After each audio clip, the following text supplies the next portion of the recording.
Pandian store சீரியலில் today எபிசோடில் இங்கே எல்லாருமே பார்த்திங்கன்னா விருந்தெல்லாம் கோமதி எல்லாருக்கும் சூப்பராகவே சமைச்சு வச்சுருக்காங்க. நிறைய வெரைட்டியாக சமைச்சிருக்காங்க. அதை நம்ம தங்கராஜ் எல்லாம் சாப்பிட்ட உடனே அப்படியே மருந்து உட்காந்துக்கிட்டு இருக்காரு. எல்லாருமே சூப்பராக இருக்குது அப்படின்னு சொல்லிட்டு கோமதியை பாராட்டி தள்ளிட்டு இருக்காங்க. அதுக்கடுத்து தான் லக்ஷ்மியும் உட்காந்து சாப்பிட சொல்கிறாங்க. என் வாழ்க்கையில் நான் எங்கேயுமே சரி இப்படி ஒரு சாப்பாட்டை நான் சாப்பிட்டதே இல்லை அப்படின்ற மாதிரி சொல்லிக்கிட்டு இருக்காங்க. தங்கராஜை கேட்டால் தங்கராஜும் என் வாழ்க்கையில் நானும் எத்தனையோ ரெஸ்டாரண்ட்டில் சாப்பிட்ருக்கேன். ஏன் ரேவதி கையால் இந்த வீட்டில் கூட நான் சாப்பிட்ருக்கேன். ஆனால் இப்படி ஒரு சாப்பாட்டை நான் சாப்பிட்டதே இல்லை அப்படின்ற மாதிரி சொல்லிடுறாங்க. உடனே லக்ஷ்மி இருந்துட்டு தங்க வலையில் சமைச்ச கைக்கு தங்க வளையல் போடுறத கேள்விப்பட்டிருக்கோம்ல, அந்த வளையல் கூட வாங்கி போட்டுடலாம் அப்படின்ற மாதிரி சொல்லிக்கிட்டு இருக்காங்க. மாப்பிள்ளை இருந்துட்டு அப்படி தான் சொல்லுவார். ஆனால் தங்கம் வைக்கிற வலையில் அதெல்லாம் போட முடியுமா அப்படின்ற மாதிரி கிண்டல் பண்ணிக்கிட்டு இருக்காங்க. கண்டிப்பாம்மா, என்னால் முடிகிற அளவுக்கு நான் உங்களுக்கு போட்டுருவேன் அப்படின்னு சொல்லிட்டு நம்ம தங்கராஜ் ஒரு பக்கம் சொல்லிகிட்டு இருக்கா. அப்படி கோமதி இருந்துட்டு மீனா, ராஜி, மயில் இப்படி எல்லாரையும் உட்காந்து சாப்பிட சொல்கிறாங்க. எல்லாருமே இருந்துக்கிட்டு உங்களோடவே நாங்களும் உட்காந்து சாப்பிட்டுக்கிறோமா அப்படின்ற மாதிரி சொல்லிடுறாங்க.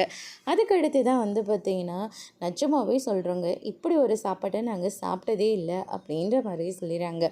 அதுக்கடுத்து தான் எல்லாரும் சாப்பிட்டு முடிச்சோன்னே கோமதி என்னடனாக்க ஜாலியாக விளையாடலாம் அப்படின்ற மாதிரி சொல்லிட்டு ஜாலியாக எல்லாருக்கூடையும் உட்காந்து பேசிக்கிட்டு இருக்காங்க. ஆனால் நம்ம லக்ஷ்மி தூங்கி வளைஞ்சிட்ருக்காங்க. அதுக்கடுத்து தான் எதுக்காக இப்படியெல்லாம் சத்தம் போட்டுட்ருக்கீங்க, நான் போய் செத்த நேரம் படுக்கிறேன் அப்படின்னு சொல்லிட்டு அங்கேருந்து எந்திரிச்சு போயிடுறாங்க. அதுக்கடுத்ததாக அஞ்சங்கல் விளையாடலாம் அப்படின்னு சொல்லிட்டு கல்லை எடுத்துகிட்டு நம்ம மதிக்கும் நம்ம மலருக்கும் அந்த விளையாட்டை சொல்லி கொடுத்துட்ருக்காங்க. அதுக்கு அடுத்து தான் எல்லாருமே சூப்பராக விளையாடிட்டுருக்காங்க. அதுக்கு அடுத்து தான் கரண்ட் இல்லைன்னு சொல்லிட்டு எல்லாருமே வெளியில் உட்காந்துக்கிட்டு இருக்காங்க. ரேவதியும் அங்கேயே தான் இருக்காங்க. அவங்க ஆம்பளைங்க தான் எல்லாத்துலேயும் ஸ்ட்ராங்கு அப்படின்ற மாதிரி சொல்லிக்கிட்டு இருக்காங்க. ஆனால் எல்லாத்துலேயும் ஆம்பளைங்க மட்டும் ஸ்ட்ராங் கிடையாது.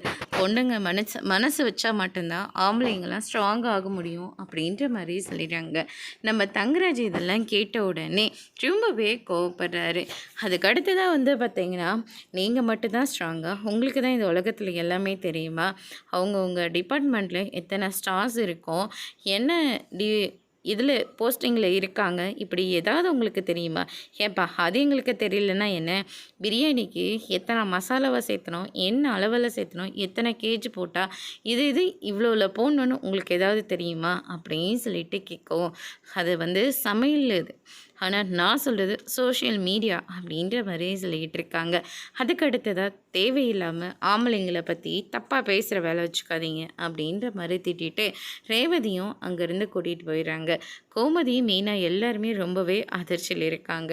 இப்போ நம்ம என்னத்தை பேசிட்டோன்னு சொல்லி இவர் இப்படியெல்லாம் பேசிட்டு போகிறாரு, தேவையில்லாத கேள்வி கேட்டுட்டு ஆம்பளைங்க தான் கெத்தன்ற மாதிரி பேசிட்டு போகிறாரு. எங்கள் வீட்டு மாப்பிள்ளை எப்போவுமே அப்படி தான், எப்போவுமே பொது கருத்தை தான் அதிகமாக பேசுவார். அவர் அப்படி தான் நடந்துப்பார். அவர் பேசுகிறது தான் எல்லா இடத்துலையும் சரியாக இருக்கும் அப்படின்ற மாதிரி சொல்லிடுறாங்க. இவங்க என்னம்மா அவர் என்ன சொன்னாலையும் சரின்னு சொல்லி தலையாட்டிகிட்டு இருக்கிறவங்களா இருக்காங்க அப்படின்ற மாதிரி கோமதி ஒரு பக்கம் பேசிக்கிட்டு இருக்காங்க. அதோடு இன்னைக்கான எபிசோட் முடிச்சிருக்காங்க. இனி பாண்டியன் ஸ்டோர் சீரியலில் அடுத்தடுத்து என்னெல்லாம் நடக்க போகுதுன்றதை வெயிட் பண்ணி பார்க்கலாம். தேங்க்யூ.